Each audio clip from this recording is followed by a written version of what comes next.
Siemka, ja jestem Odacho i zanim przejdziemy do kolejnego rozdziału mangi Dragon Ball Wrath autorstwa Tybalda Explozji nie jestem w stanie mówić tego bez śmiania się. Chcę, żebyście, albo proszę was o to, chcę, ale też oczywiście proszę, to nie jest rozkaz, żebyście odpowiedzieli mi na jedno pytanie. Napiszcie mi w komentarzu, dlaczego kliknęliście w ten film. Po pierwsze, bo jesteście zaciekawieni historią Dragon Ball Wrath, po prostu wam się ona podoba. Po drugie, bo oglądacie albo staracie się oglądać wszystkie moje filmy. Czy po trzecie, chcecie po prostu zobaczyć tak samo jak ja Brogetto White, który będzie za kilka rozdziałów. Czy jedna z tych trzech opcji, a może czwarta jakaś, której tutaj nie wymieniłem. Dajcie mi znać w komentarzu, póki co. Przechodzimy do rozdziału, który jest to rozdziałem trzecim, ale u mnie jest to odcinek czwarty ze względu na to, że rozdział drugi był bardzo długi, miał 82 strony. Ten jest już znacznie krótszy, to jest dość dziwne, że po 82 stronach ten rozdział będzie miał tylko 21. Być może będziemy musieli w ogóle zacząć kolejny, żeby ten film nie trwał 10 minut, tylko chociaż 15, więc tak czy siak, to jest historia, która... Chyba nie ma sensu wam mówić, co to jest za historia. Generalnie Broly i Asura coś tam na ziemi się bili, więc zobaczmy, jak to się skończy. Broly, zejdź mi z drogi! Jest armia statków kosmicznych, które mnie gonią! I mam dziecko. To jest właśnie powód, dla którego nie ma sensu przypominać wam, co działo się ostatnio. Bo nagle na skale stoi Broly z Dragon Balla Z i stoi chyba, Asura. I jesteśmy w zupełnie innej sytuacji, bo dla przypomnienia ostatnio mieliśmy Majin Buu Sagę z patatą. Także... Broly, zejdź mi z drogi. Armia statków kosmicznych mnie goni i mam dziecko do ochrony. Nie obchodzi mnie to. Kim jesteś? Ja pierdolę. Asura. On odpowiada Asura. Czyli to jest Asura. Ta dziewczyna podąża za mną, odkąd się obudziłem. I to jest jakaś kurwa Pocahontas, która za nim chodzi i on nie wie, co z nią zrobić? A nie, wie co z nią zrobić. Ma na imię Aria i wygląda bardzo podobnie do mojej córki Mitry. Nie mógłbym znieść tego, gdyby została zraniona. Spotkał jakąś dziewczynę. Okej, Broly, w ogóle Broly z Dragon Balla Z jest przetransformowany, aura wylewa się z jego ciała i on totalnie pokerował twarzą, mówi: to zły początek, jeśli chcesz mojej opinii. Co? To nie jest w ogóle Broly, Broly się tak nie zachowuje. Co to jest za statek? Septentrion Alioth, Seven Deities Goddess of Last... O, mamy tam na tym statku jedną z tych bóstw, jedną z tych 7 bóstw. To jest bogini pożądania, Olga. Pani Olgo, tam jest bardzo dużo osób razem z Asurą. Czy przechodzimy do naszego planu? Zniszczcie to miejsce bombą z mantry. A, czyli z tej energii, o której mówiliśmy. Czyli oni... Bogowie... Byle dobro getto, byle dobro getto. Asurze nagle na łeb się zwala bomba jakaś. Bogowie przylecieli statkiem, jakimś lotniskowcem, bombowcem. Nie wiadomo dlaczego 7 najwyższych bóstw ucieka się do bombowca, skoro prawdopodobnie mogliby to zrobić jednym palcem. Bomba spada. Właśnie zniszczyliście niewinną wioskę, potwory!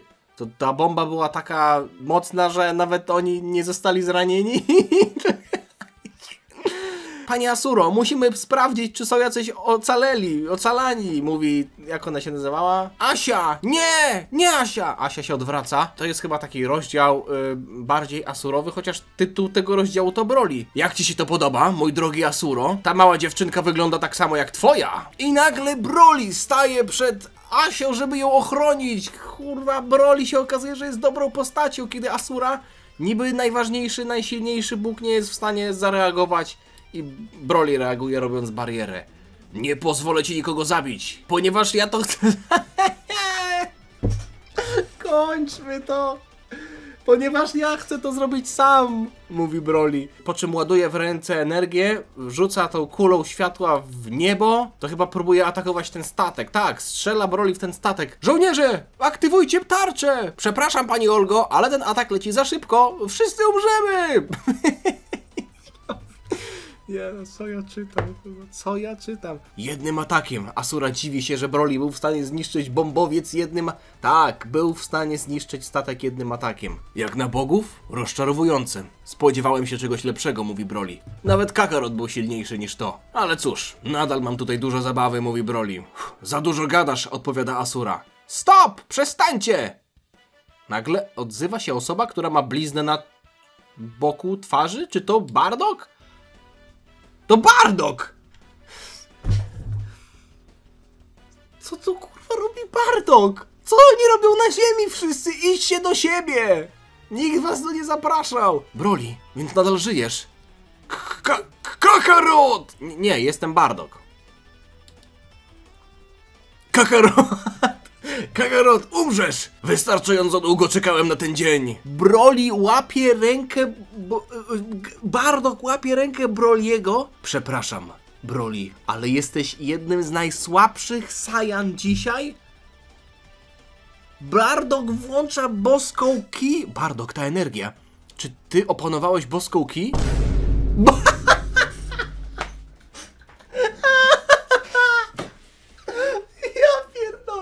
Każda strona to jest osobna historia. O nie, co to jest za manga? Tybaldzie eksplozja. Mój mózg eksploduje. To jest transformacja, która daleko przewyższa twojego legendarnego Super Saiyanina. Nazywamy ją Super Saiyanin Blue. Bardock doskakuje do Broly'ego, uderza go w brzuch, ten traci swoją transformację, wraca do bazowej formy, upada nieprzytomny na ziemię. Nie będzie nam już przeszkadzał, mówi Bardock, wracając do bazowej formy. Chciałem cię przed czymś ostrzec, Asura, przed czymś bardzo ważnym. Czekaj, tu są chyba słowa, których ja nie będę rozumiał, ale postaram się to przeczytać. Razem z Ringo. Ringo to był ten gość z pierwszego rozdziału. Byliśmy na Brahmastrze, czyli stacji kosmicznej, gdzie przetrzymywana jest twoja córka. Przez generała 7 bóstw, Deusa, czy kim tamkolwiek on nie jest. Próbowaliśmy go pobić, ale totalnie nas zmasakrował, pomimo naszych boskich transformacji. Czyli Ringo też ma boskie transformacje. Ale na szczęście nasz stary druh do nas dołączył, wyczuwając wcześniej tę walkę. Beerus! Bóg zniszczenia 7 wszechświata dołączył do naszej walki, żeby walczyć przeciwko Deusowi, ale miał problemy. Zrozumieliśmy razem z Ringo, że mamy jeszcze długą drogę do stania się coraz silniejszymi. Beerus mógłby wygrać tę walkę za pomocą swojego Hakai, ale nie zrobił tego. Ale przed końcem walki coś poważnego się wydarzyło. Stacja przegrzała się i eksplodowała, zabijając Deusa. Na szczęście Ringo był w stanie przeteleportować. Kurwa. Czy wy to widzicie?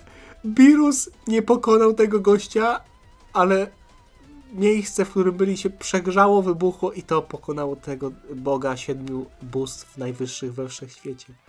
A jeszcze Ringo uciekł za pomocą teleportu. Mogłem przetrwać, ale przetrwałeś. Co tu chodzi? Beerus krzyczy, że mógł przetrwać. Przecież żyjesz! O co ci chodzi? A Mitra? Moja córka?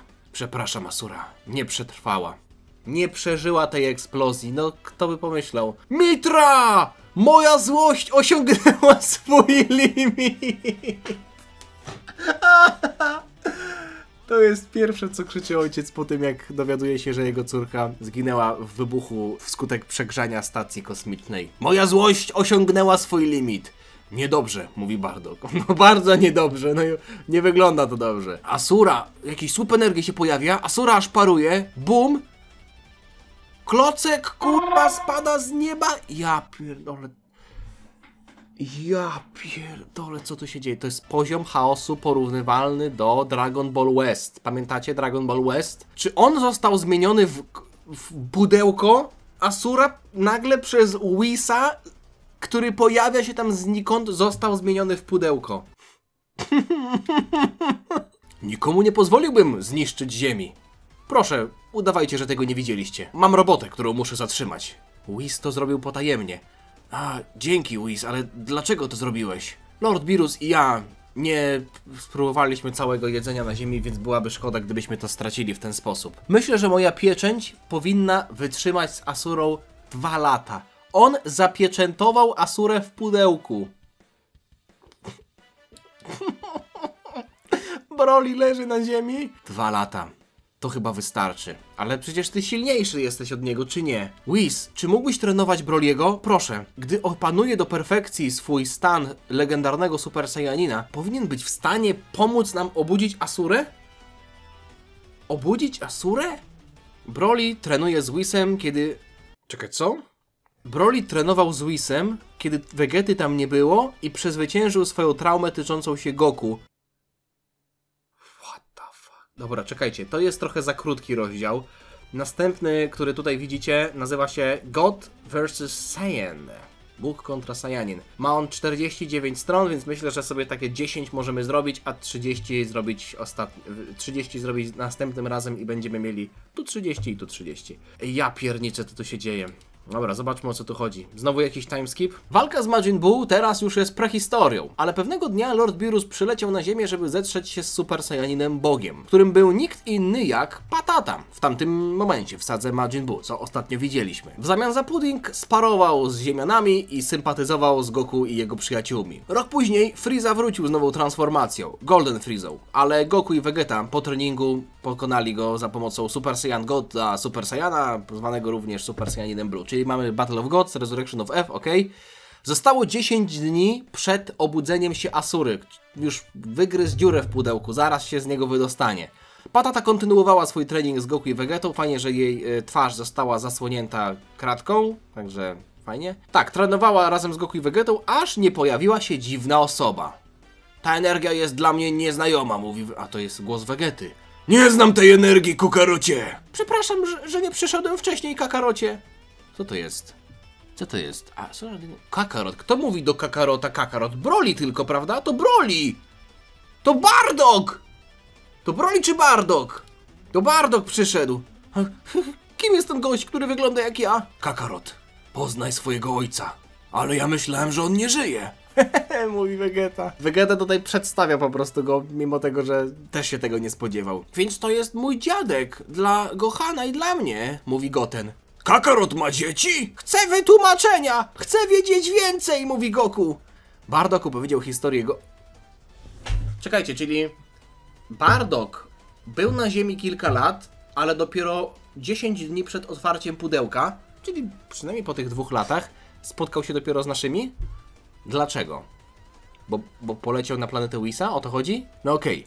Bardock opowiedział swoją historię Goku i przyjaciołom i tego, że Asura zaraz wyjdzie z pudełka. Wychowałeś piękną rodzinę. Jestem zaskoczony, że mówisz o nas w ten sposób, mówi Chi-Chi. To prawda, że rodzina nie jest najsilniejszym punktem Saiyan. Dlaczego, dziadku? Mówi Gohan. A, po prostu mów mi Bardock, będzie w porządku. Saiyanie stali się z czasem wojownikami żądanymi krwi. Bardock ma w ogóle, nie wiem czy zwróciliście uwagę, nagle koszulę i krawat. Więc ja miałem szczęście, że spotkałem bardzo uroczą żonę i uciekłem od tego stereotypu. To w takim razie różni się od Chi-Chi, Bulmy i Pataty, które są bardzo wściekłe, kiedy chcą. Haha, mówi Goku, który też ma krawat. Przynajmniej nie jesteśmy takie głupie jak ty! Wykrzykuje Patata, która ma na swojej koszulce chyba swoje imię, chociaż tam widzę napis Otat.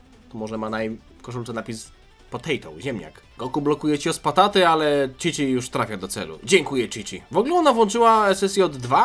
Okej. Z tobą sobie nie będzie tak pozwalał. Teraz jak sobie o tym myślę, możemy mieć rozwiązanie na walkę z Asurą, mówi Goten, który wygląda trochę jak mały Gohan, ale to nie jest Gohan, bo Gohan tam siedzi i tutaj widzimy go w okularach. Ha? Jestem zainteresowany. Gohan mnie zbeszta, ale chodzi o fuzję. Goten, mówiłem, żebyś nie mówił tego naprzeciwko taty. Mamy małe przypomnienie tutaj od autora, że w tamtym momencie historii, w 2014 i 2015, fuzja Potarami jeszcze trwała nieskończenie długo. Była permanentna, bo nie została ta kwestia zretkonowana. O, Metamoring! Tak jak w grze Dragon Ball Fusions. Ale to jest w porządku. Bulma i jej ojciec pracowali nad Metamoringiem. Bransoletki, które pozwalają wam scalić się za pomocą tańca fuzji, bez restrykcji tyczących się mocy, są praktycznie, ponieważ Trunks i ja nie ewoluujemy w tym samym rytmie, w tym samym tempie. I musieli dostosowywać swój poziom mocy, a tutaj Metamoringi jakby to załatwiają, ale to nie jest motyw oryginalny wprowadzony przez pana Tibo. No bo tak to wyglądało też w Dragon Ball Fusion, z tego co pamiętam. Te Metamoringi pozwalały na fuzję bez tak naprawdę spełnienia warunków tyczących wysokości ciała, równych poziomów mocy i tak dalej, i tak dalej. Dobra, wezmę je, ale mam złe wspomnienia, jeśli chodzi o fuzję metamoriańską z mojej strony. To walka przeciwko Janembie. Chociaż, no potem się udało, no to o co chodzi? spodziewałem się trochę bardziej entuzjastycznej reakcji od ciebie, szczerze mówiąc, mówi Gohan. Jestem teraz odpowiedzialnym dorosłym. Użyłbym tylko tej rzeczy w sytuacji kryzysowej, mówi Goku. Scaliłeś się z księciem Vegetą w przeszłości, prawda? Mówi Bardock. Dokładnie, ale... Pamiętacie króla Vegetę? Jego syn jest jeszcze gorszy, mówi... O, faktycznie ma na koszulce napis ziemniak. Jest dumny, mówi Goten. Dobrze, Goten. Bronimy Vegety. Dlaczego obgadujecie w ogóle nieobecnego? Wątpię, żeby kiedykolwiek jeszcze zgodził się na fuzję z tatą, mówi Gohan. Chyba że sytuacja będzie totalnie tragiczna, mówi ziemniak. Tak jak na przykład walka z Buu albo Janembo. Dobrze, że tutaj Thibaut rysuje nazwy na koszulkach postaci, bo trudno byłoby zrozumieć, kto jest kim. Tego samego wieczora przechodzimy do domu Vegety. Kukarocie! Podjęliśmy wspólną decyzję, że nie będziemy się już zespalać po walce z Janembo. Ale... Żadnych ale! A teraz zejdź z mojej... idź stąd. Wyjdź z mojej sypialni. Okej. Ale jesteś uparty. Któregoś dnia wszyscy umrzemy przez tę twoją dumę.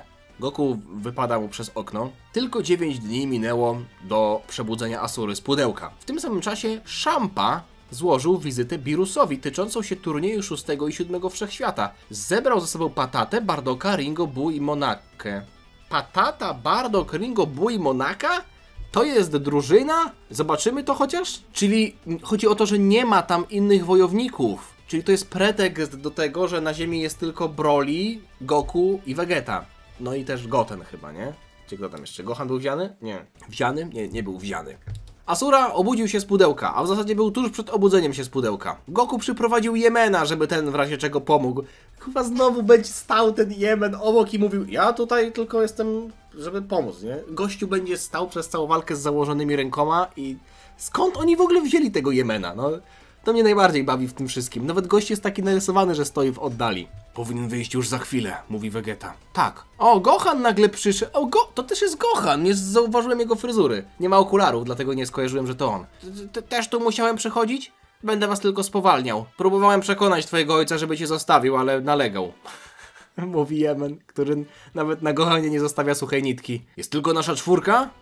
Dobra, mam nadzieję, że będzie wszystko w porządku, jako że Gohan nie ma takiego poziomu mocy, jakiego miał przeciwko Buu. Dobra, już nie narzekaj. Albo on, albo nikt. Przypominam ci, że reszta pojechała na turniej, mówi Goku.